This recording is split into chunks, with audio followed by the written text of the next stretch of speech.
DCM DK Shivakumar ಎಂದಿನಿಂದ 6 ದಿನಗಳ ಕಾಲ ಬೆಂಗಳೂರು ನಡಿಗೆಯನ್ನ ಆರಂಭ ಮಾಡ್ತಾ ಇದ್ದಾರೆ. ಇವತ್ತಿನಿಂದ ಮುಹೂರ್ತ ಫಿಕ್ಸ್ ಆಗಿದೆ. ಆಯಾ ಪಾರ್ಕ್ಗಳಲ್ಲಿ ಇವತ್ತಿನಿಂದ ಬೆಂಗಳೂರು ನಡಿಗೆಯನ್ನ ನಡೆಸಲಿಕ್ಕಿದ್ದಾರೆ.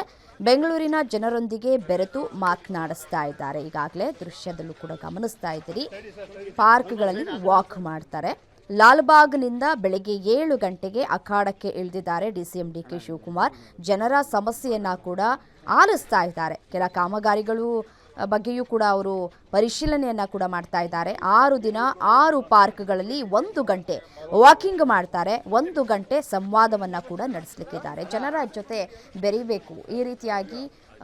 ಈ ರೀತಿಯಾದಂತಹ ನಡಿಗೆಯನ್ನು ಮಾಡಿದಂತಹ ಸಂದರ್ಭದಲ್ಲಿ ಸ್ವತಃ ಖುದ್ದು ಅವರ ಬಳಿಯೇ ಜನರು ಸಮಸ್ಯೆಯನ್ನ ಹೇಳಿಕೊಂಡಂತಹ ಸಂದರ್ಭದಲ್ಲಿ ಪರಿಹಾರ ಸಿಗುತ್ತೆ ಅಂತ ಹೇಳಿ ಜನರಲ್ಲೂ ಕೂಡ ಭರವಸೆ ಮೂಡುತ್ತೆ.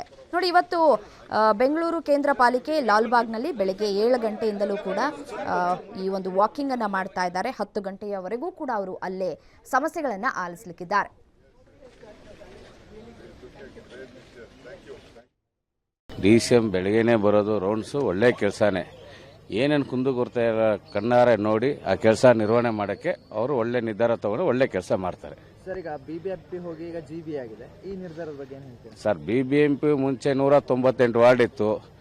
ಬೆಂಗಳೂರು ಬಹುತ್ ಬೆಳೆದಿದೆ. ಅದಕ್ಕೋಸ್ಕರ ಜಿಬಿ ಅಂತ ಮಾಡಿ. ಸರ್, ಮುಖ್ಯವಾಗಿ ಹೇಳ್ಬೇಕಂದ್ರೆ ಮಾನ್ಯ ಮುಖ್ಯಮಂತ್ರಿಗಳು ಸನ್ಮಾನ್ಯ ಎಸ್.ಎಂ. ಕೃಷ್ಣ ಅವರನ್ನ ಅನುಪಾಲನೆ ಮಾಡ್ತಾ ಇದ್ದಾರೆ ಅನ್ನಿಸ್ತದೆ.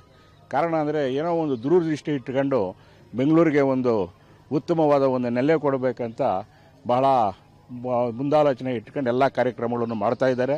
ಈಗೇನು ಬಿಬಿಎಂಪಿನೂ ಇವಾಗ ಮಾಡಿದ್ದಾರೆ. ಬಹುತ್ ಬೆಂಗಳೂರು ಒಂದು ಲಿಮಿಟ್ ಇಲ್ಲದೆ ಬೆಳ್ಕೊಂಡು ಹೋಗ್ತಾ ಇದ್ರೆ ಒಂದೇ ಕಡೆ ಕುಂತ್ಕೊಂಡು ನಿರ್ವಹಣೆ ಮಾಡೋದು ಬೆಂಗಳೂರಿನ ಬಹಳ ಕಷ್ಟ ಆಗ್ತಾ ಇತ್ತು. ಇದು ಒಂದು ದಿಟ್ಟೊಂದಿತ್ತು.